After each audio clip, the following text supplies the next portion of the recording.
अब जैसे ही देश के प्रधानमंत्री जी से समय मिलेगा, मैं इन सबको बोलूंगा कि आप चलिए, लेकिन अगर ये सब लोग नड्डा जी के नेतृत्व में भी चलने को तैयार हो तो हम उसमें भी चलने को तैयार हैं। हमें तो आरडीजी लेनी है। जी बिल्कुल, आपने सीएम सुक्खू जी की ये बातें तो सुनी, उन्होंने क्या कहा, तो तस्वीर अब बिल्कुल साफ है।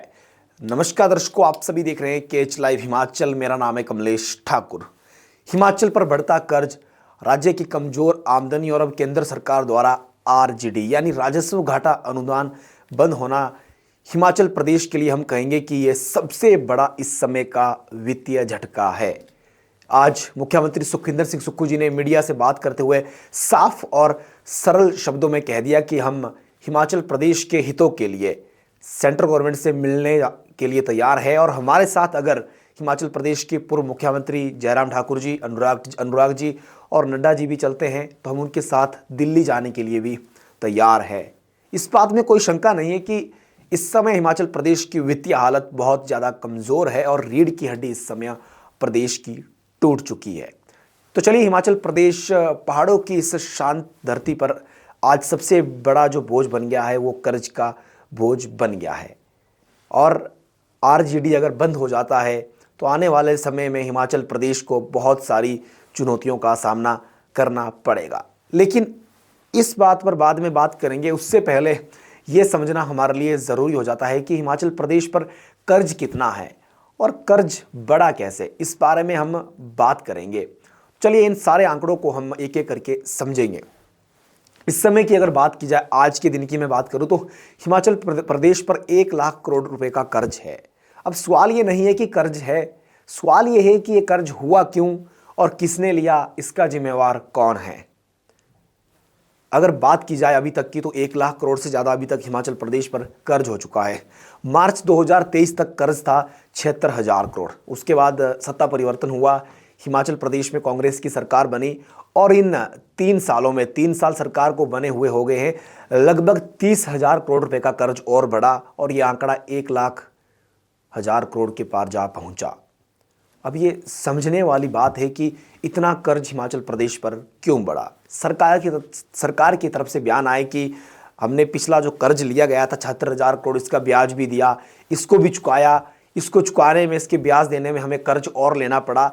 लेकिन इसके पीछे का जो सबसे बड़ा कारण है, एक कारण अर्थशास्त्री ये भी मानते हैं कि वेतन और पेंशन का दबाव।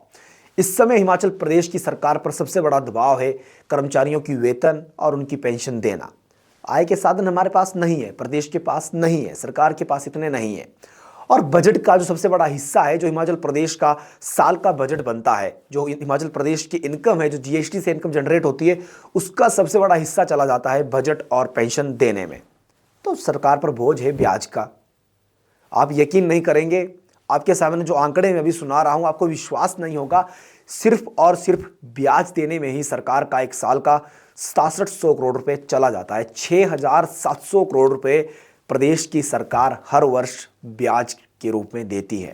नई कमाई के कोई साधन नहीं है, पर्यटन, बिजली, उद्योग सब है, हमारे पास है, पर्यटन है, बिजली है, उद्योग है, लेकिन आमदनी कम है, खर्चा ज़्यादा है। साधारण शब्दों में पहुंचे कि अगर मैंने कहीं 10 रुपये लगाए तो 10 के बजाय खर्च मेरे 12 रुपये हो रहे हैं, आप मुझे 10 रुपये रहे हैं। तो बहुत बड़ा ये चिंता का विषय है।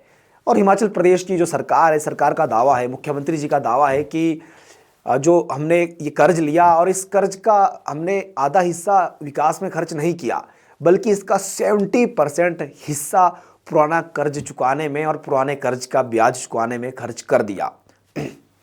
अब दर्शकों, यहाँ पर आप आंकड़े जरा ध्यान से समझिएगा। मैंने पीछे 1 मिनट पहले आपको बताया कि 6,700 करोड़ रुपए हर वर्ष प्रदेश की सरकार ब्याज के रूप में देती है, और आप सरकार ने कर्ज लिया 30,000 करोड़ का।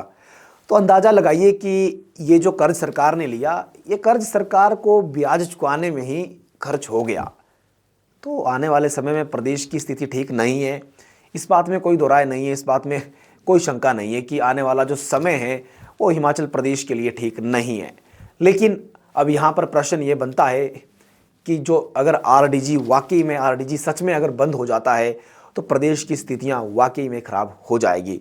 लेकिन आज मुख्यमंत्री सुखविंदर सिंह सुक्खू जी की तरफ से जो प्रतिक्रिया आई है, उससे ये तो साफ है कि सरकार भी अब मजबूती से सेंट्रल गवर्नमेंट के पास जाने को तैयार है, केंद्र सरकार के पास जाने को तैयार है।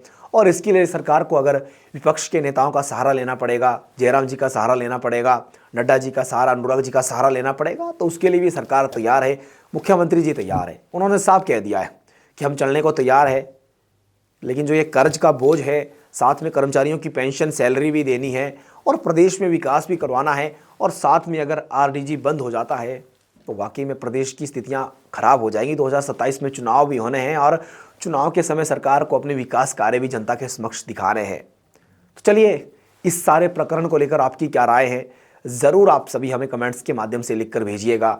आपकी राय भी हमारे लिए जानना ज़रूरी हो जाती है। लेकिन साफ और सरल शब्दों में यहाँ पर आपको मैंने समझा दिया कि कर्ज जो प्रदेश पर बढ़ा है, उसके पीछे का सबसे बड़ा कारण रहा है हिमाचल प्रदेश में आय के साधन ना के बराबर है। खर्च ज़्यादा है, आय कम है, और ये एक बहुत बड़ा और बहुत ही प्रमुख कारण रहा है प्रदेश में कर्ज के बढ़ने का। और कर्ज बढ़ने के साथ साथ अगर आरजीडी जो एक हम कहेंगे कि बहुत बड़ी राशि हिमाचल प्रदेश को सेंट्रल गवर्नमेंट देती थी, अगर वो राशि मिलना बंद हो गई तो प्रदेश की वित्तीय स्थितियां बहुत ज़्यादा खराब हो जाएंगी। अब देखने वाली बात रहेगी कि क्या जो हिमाचल प्रदेश के भाजपा के नेता है, विपक्ष के नेता है, क्या वो मुख्यमंत्री सुखविंदर सिंह सुक्खू जी के साथ दिल्ली जाने को तैयार होंगे और दिल्ली जाएंगे, और जो प्रदेश के हित है, प्रदेश के हितों के लिए क्या ये सभी नेता एक मंच पर लड़ाई लड़ेंगे? ये समझने वाली बात है, सोचने वाली बात है। क्या वाकई में प्रदेश के हित पहले हैं, राजनीति बाद में है? ये देखने वाली बात रहेगी। बाकी आप सबकी इसको लेकर क्या राय है, ज़रूर आप सभी कमेंट्स के माध्यम से लिखकर भेजिएगा। और आप क्या मानते हैं कि प्रदेश में कर्ज बढ़ने का सबसे बड़ा कारण क्या है? देखते रहिए केएच लाइव हिमाचल प्रदेश। मेरा नाम है कमलेश ठाकुर।